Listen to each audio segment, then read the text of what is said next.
Hello, everyone. Welcome to Accelerate Your Life 2020 and Beyond. My name is Fadwa. I have two very special guests here with me today. I have Karen Spencer. She's the Executive Director at the Family and Children Services, Waterloo. Hi, Karen. Welcome. Hi, Fadwa. It's nice to be here. Thanks for inviting me. Yeah, great to have you here. I also have Sheikh Musleh, who is joining us here today. He is the Director at the Islamic Institute in Toronto. Sheikh Musleh, welcome to the show. Thank you very much for having me. Great to have you here again. So I really want to take this opportunity to say thank you for taking your time. I know with everything that's happening, everyone is busy, spending time with the family, working from home. So I appreciate you just taking that precious time away from your family, away from work, and giving that time to me. I really appreciate it. So thank you very much. Well, thank you. This is an important topic we're yes, talking that's about true. Today. Yeah. That's quite true. So I'm just going to start off, Karen, with you. You work with the Family and Children Services of Waterloo. How has the pandemic affected how you do your business and how you provide your services to the families and children? So, we've had to, really try to find that right balance between going into people's homes, at a time when they probably don't want us going into their homes, and also having staff work remotely. So we do have a lot of staff that are working from home right now and are connecting with families through social media, through Zoom, through Skype, also through telephone call. But in addition, we do have a team that staff that go out to provide supports to families that are in high-risk situations. And, I know one of the concerns that we have as an organization is that since the pandemic started, we've seen a dramatic decrease in the number of calls coming into Family and Children Services. Yeah. Now, why do you think that is? Well, we did wonder if the general public understood that we are open, that we're here to help, and we are. We provide a service that is 7 days a week, 24 hours a day. The other impact was the fact that schools and daycares were closed. And, that really decreased the visibility of children in the community, and in particular, those children who may be at risk. And what we know is that a large percentage of referrals with respect to physical and sexual abuse of children do come from schools and daycares. Wow. That's a lot of information to take in for a lot of families, and not to even have that access now. Due to self-isolation. Now everybody feels like they are kind of isolated from all the resources. Do you find that's one of the barriers that families are facing? Yes, I think that, we're concerned that that social safety net that has typically been there for families is not there. And in some cases it is there, but not in the same way that families have had that before, right? So that lack of personal connection is not there to the same extent. It's been lost. So yes, we are worried about that. Mm-hmm. And do you have any support mechanism to overcome that? So again, we do have staff that go out into the community. Okay. So I think that's something that's really important for people to understand. And what we are saying to people is, pay attention to children, pay attention to what they're saying, pay attention to parents. If you see that a parent is struggling, sometimes just reaching out to, just be a listening ear to provide some support can go a long way. So we're asking people to do that, but we're also saying, if you are concerned that a child may be at risk, please do call Family and Children Services, because we are here to help. Okay. I know a lot of people, when they hear, the moment they hear Family and Children Services, especially even in my own community, there is that huge stigma around that. No, they're here to take our children and that's it. Do you mind just explaining what Family and Children Services does? Yes. So, we do get involved in situations where children are at risk. And, I think that is scary for people, because in some very rare occasion, rare situations, we do remove children from the home. Those are the highest risk situations. They don't happen very often. And in fact, 96 to 97% of the children that we would come in contact remain safely at home with parents. And even when they can't remain safely at home with parents, we always look to family first. So we look for aunties, we look for grandparents who may be able to provide support. So it is rare that children do come into the care of Family and Children's Services. It does happen, but it doesn't happen very often. So most of the time we work with families to help parents overcome whatever the challenge is that they're facing that leads them to not be able to care for their children safely. And the other thing I'll say is, it is exceedingly rare that a parent will do something to deliberately harm or hurt their children. Most times they're doing the best they can with the circumstances they have, and we know that. So, I wouldn't want people to feel judged because they have to be involved with Family and Children's Services. Okay, thank you for clarifying that, Karen. It removes that fear from a lot of people. Yes. The moment they see Family and Children's Services is involved, and they think that's the end of their story. Right. So thank you for clarifying that. Thank you. We've worked with you for so many years, so I know exactly what kind of work you do and the support you provide to the families. So I appreciate that. Well, and I think, just to add, we do work with so many amazing community partners, and certainly Afro is one of those community partners. So we really value the community partnerships we have. Yes, thank you for that. Now, in the midst of the pandemic, there's a storm brewing in the homes of people, behind the closed doors. So we know what's happening. There's been statistics out there now saying there's a huge rise on domestic violence against women. Why do you think that is, Karen? Well, I think, the situation of being in a pandemic does lend itself to women being at higher risk.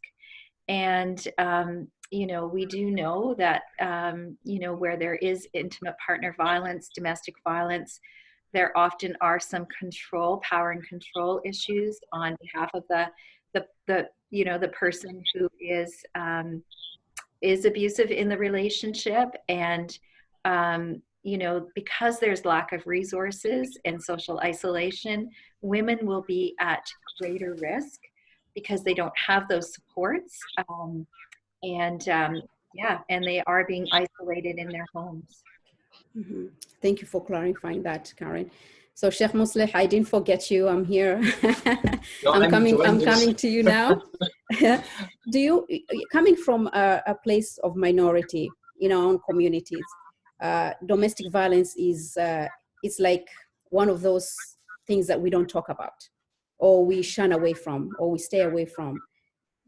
Why do you think that is? And can you please also put some clarity on what domestic violence is? How can you explain to somebody who's listening to this right now? Because there's so many layers of domestic violence. You're understanding what is domestic violence and how is it affecting our own community? So, from a religious perspective, it's definitely true. Like, we don't talk about the subject enough. And when we do, there are other factors that add to the problem. So culture is a huge one. So depending on the community you belong to or the mosque that you go to, it carries a certain culture and atmosphere of how they're going to determine how they're going to deal with domestic violence related issues. Some will take it very seriously and go out to external resources and reach out for support from them. But others would simply counsel it by saying, okay, look, read this book, read this verse, pray this way, and that should solve the problem. So that's a big issue, that there is no consistency across the board in terms of how we counsel these kinds of issues. Which brings us to the next problem. You mentioned talking about this issue. Yeah, it's never talked about enough. And domestic violence itself, in terms of religion, its definition is vague in the sense that it's really boils down to that individual.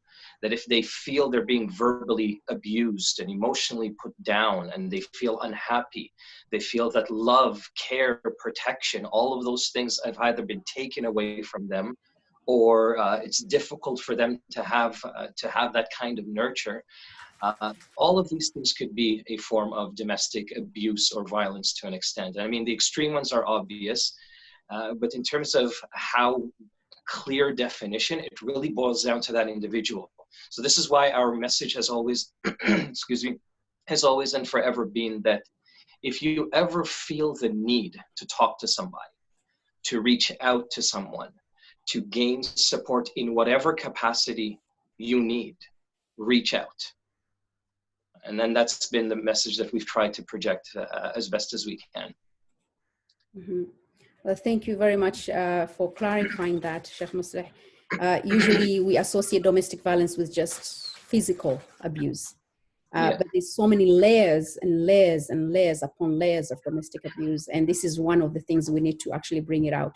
We cannot put a name on something if we ignore it.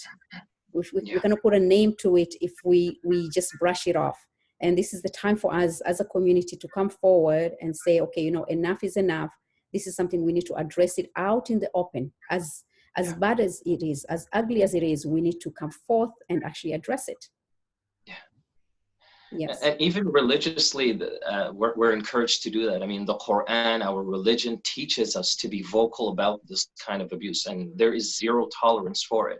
You know, one of the worst things that for a long time communities have been saying to people reaching out for this kind of help is to be patient. And, you know, Islam clearly teaches there is no patience in abuse. Right. So once we can sort of get ourselves on that platform and be consistent with the message itself, I think it's, you know, we could resolve and support a lot of these issues that are happening. Yes. Now, how do we begin to re-examine our approach in terms of that then?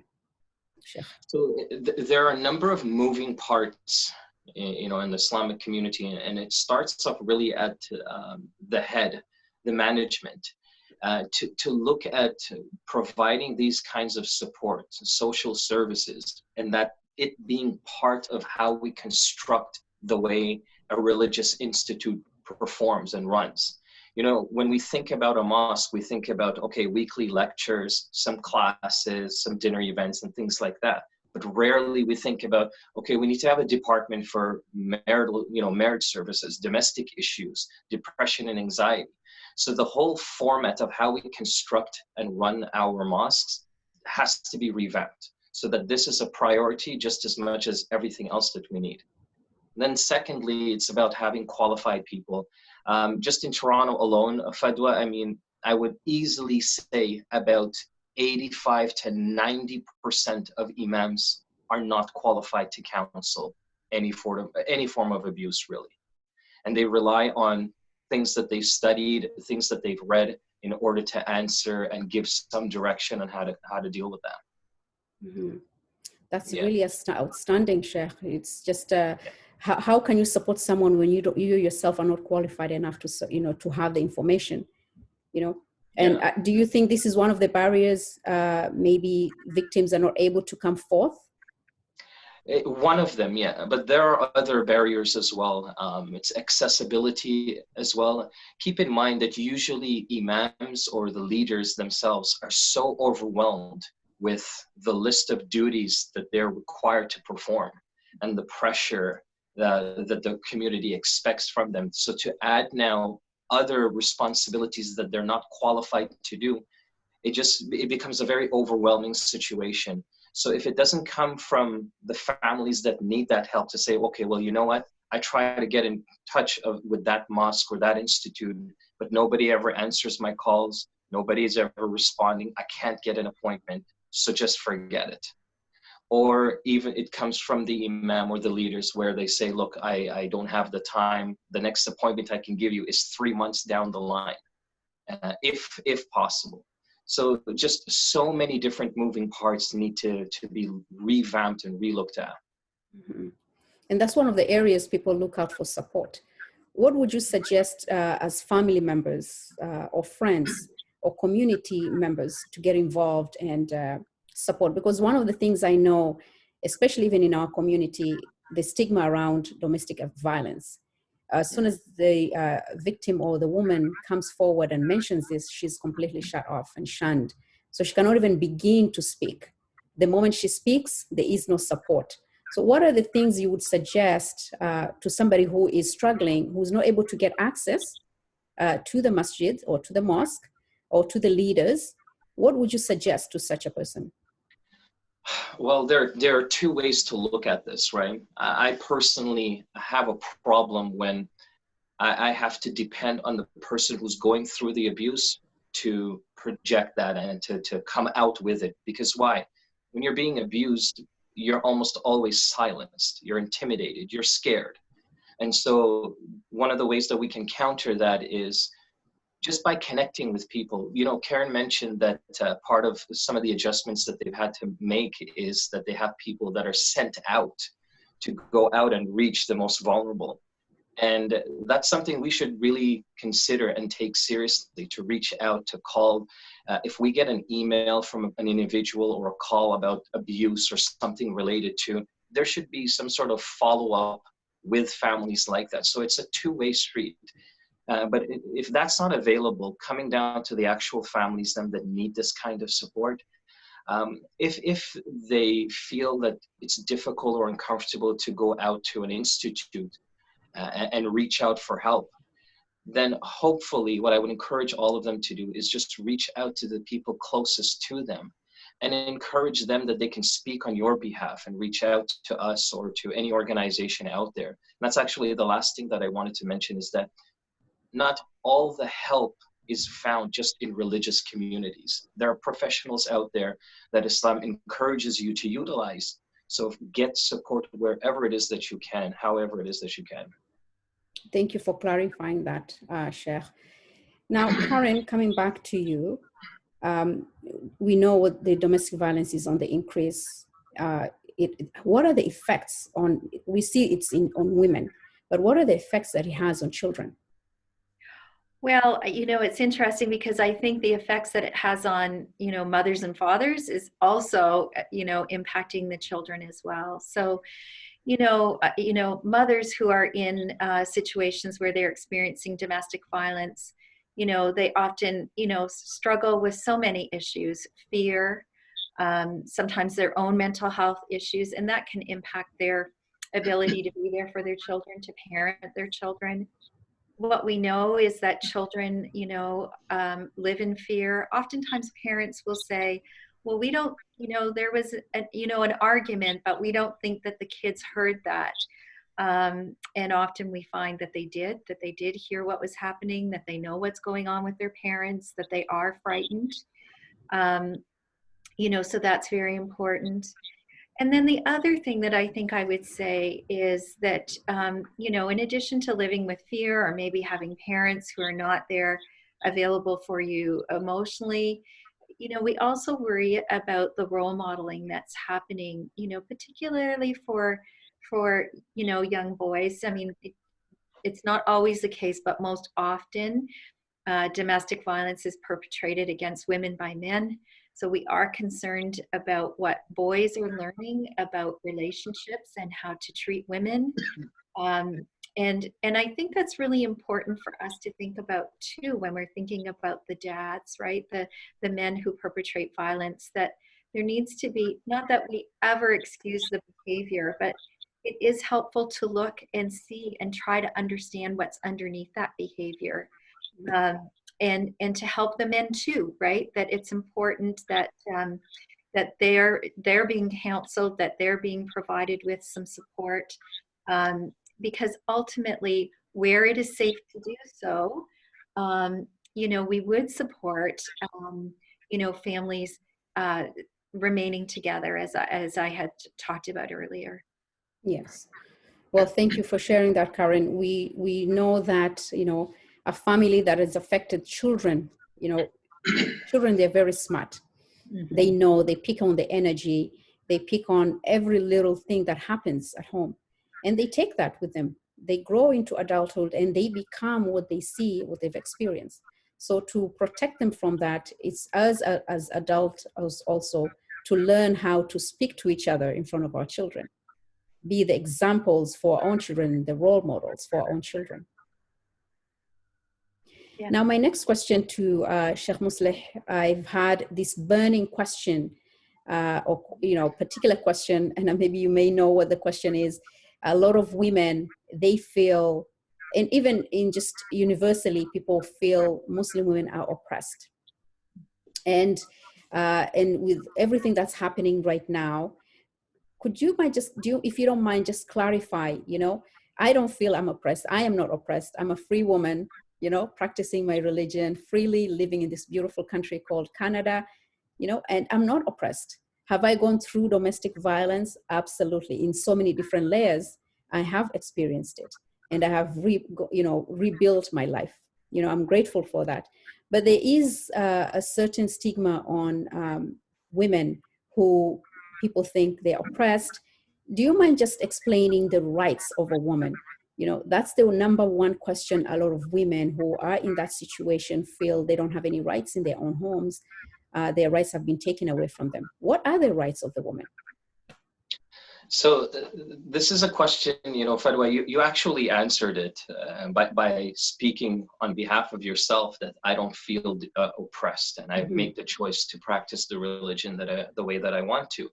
And that's the first way to respond to this, the notion that women are oppressed in Islam. Just talk to a Muslim woman and listen to her.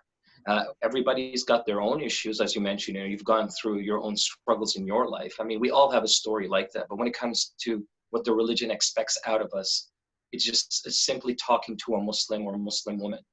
So that's the first thing. And the second thing is in terms of rights.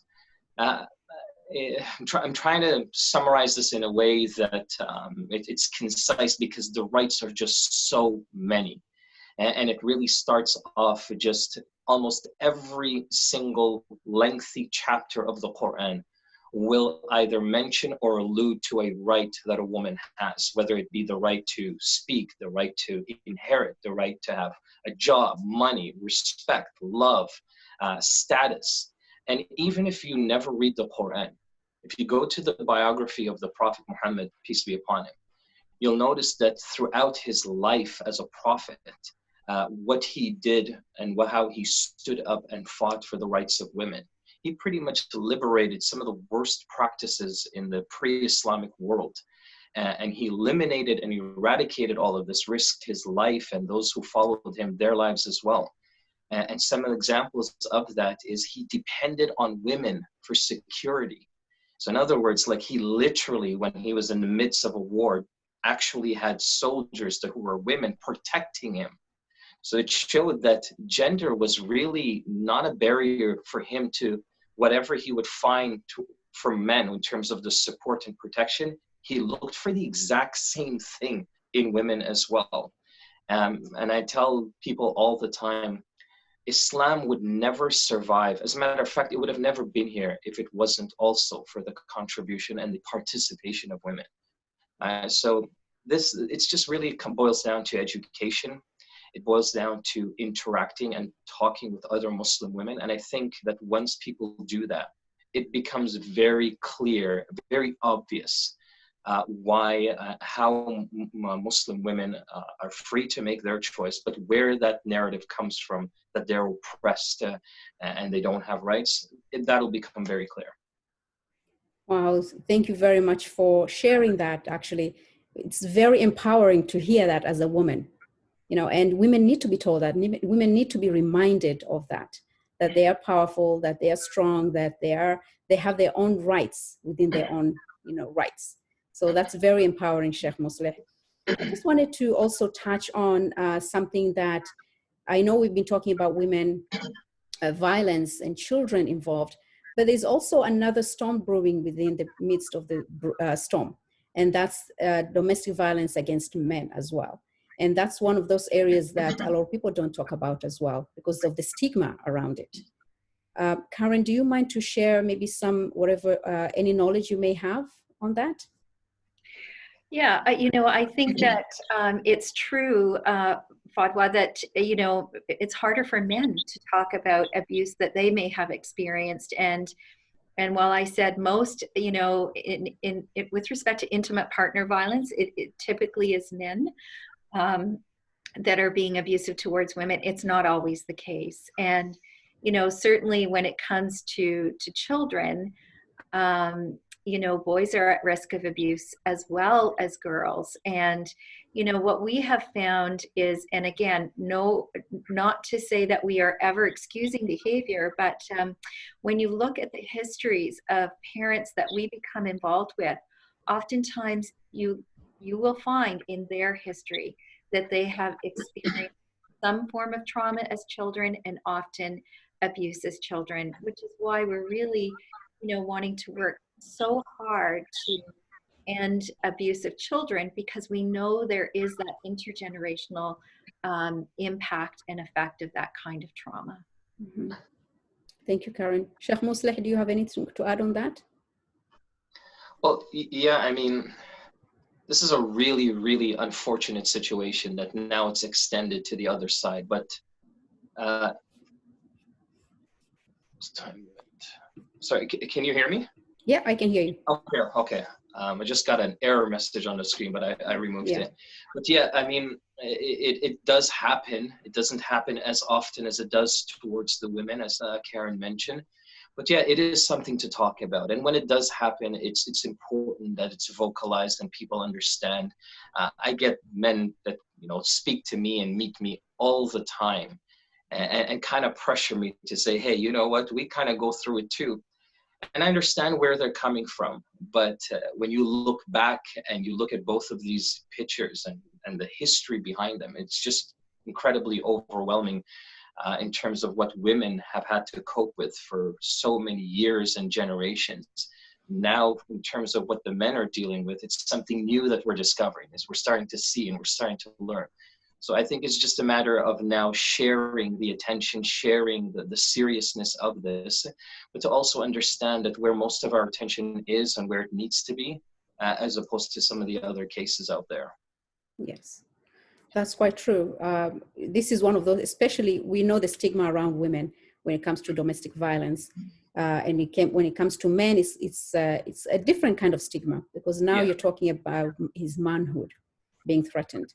And it's not downplaying what women go through. Women have suffered for many, many years. And this could be the effects of children growing up in such abusive situations, and they carry on that abusive, patterns into their adulthood. Who is to say that is what, that's all they know? And but even though I don't truly believe that, your past dictates your future, we all have a power within us to rebuild ourselves and recreate ourselves and bring the best version of ourselves into our own families and break the old pattern. We have that. But you may be doing that, but you don't know who your partner is. Maybe their partner is still carrying the old conditioning of their, traditions and customs and cultures and, how they grew up. So it's a very touchy subject. And I know this is the first day we're talking about it on my show. It seems like it's not enough. We need to just not only create awareness, but we need to have some creative action steps that will move this forward and break the pattern. What do you say, Karen? Well, I say, talking about it is so very important. And Fadwa, what you have said around, we can change, we can break from those patterns is so absolutely true. So no matter what your history is, no matter what you have experienced, no matter what your behavior has been, maybe behavior that you're so ashamed of, that there's hope, that people can change, and that there are people out here, in the community that are willing and able to help you. And, and I just want to say that, faith is a really important component of this as well. And, whether you're receiving assistance from an agency or from your faith community, there are people out there that can help. And I think reaching out and talking about it is so very important. Mm-hmm. Thank you, Karen. What about you, Sheikh? So, I mean, yeah, to add to what Karen mentioned, there is light at the end of this tunnel, and we're starting to see more and more that that light is starting to manifest in our communities. We're starting to hear about organizations like Nisa Helpline and Nisa Homes that are catered to supporting women who have gone through whatever abuse, or even single parents. So the conversations are there. They need to continue, and they need to happen more. But it's also a relief to see that within those conversations, there are pockets of groups, and it's amazing. Almost all of them are women who've taken upon themselves to say, okay, you know what, enough is enough. I'm going to start my own organization. I'm going to go seek funding. I'm going to do all of these different things. And before you know it, even they become overwhelmed. But the point is that we're grateful that they now exist, and we just need more of that to happen. Absolutely.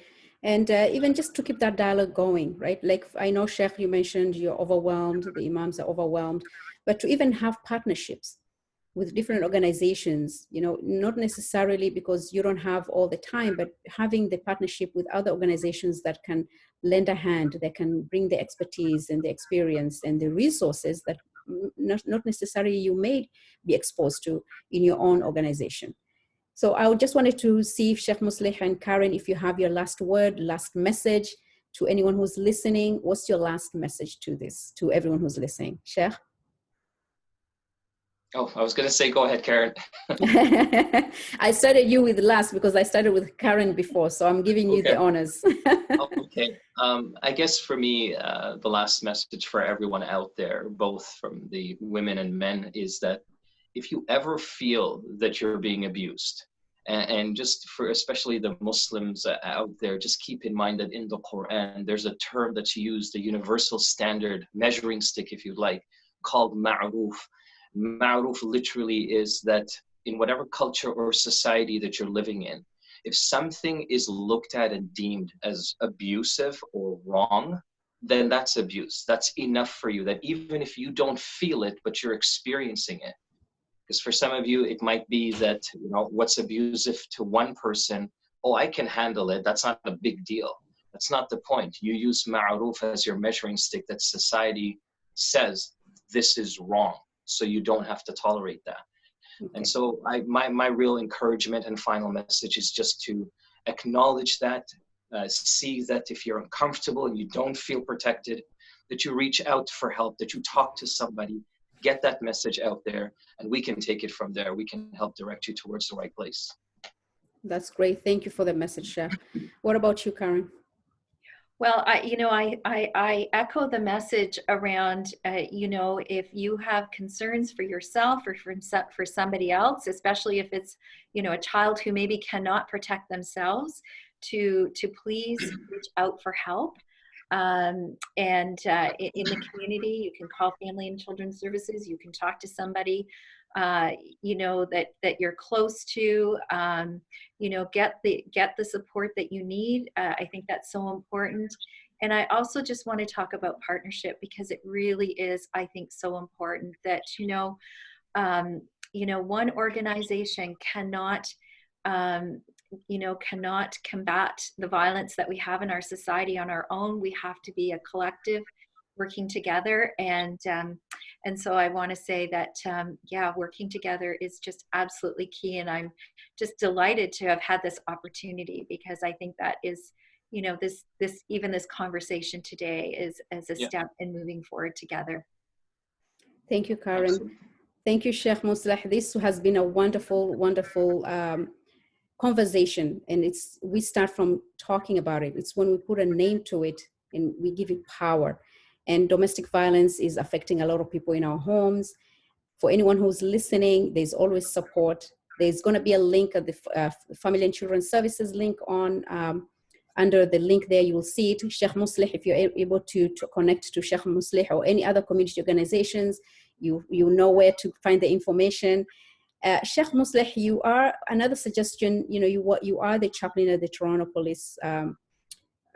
You work with them, so maybe that's another area to have that partnership with the masajids and connect with them and pick different organizations that are there to support the families, because we want to make sure that families are staying healthy and together, and they're in an environment of love and compassion and kindness.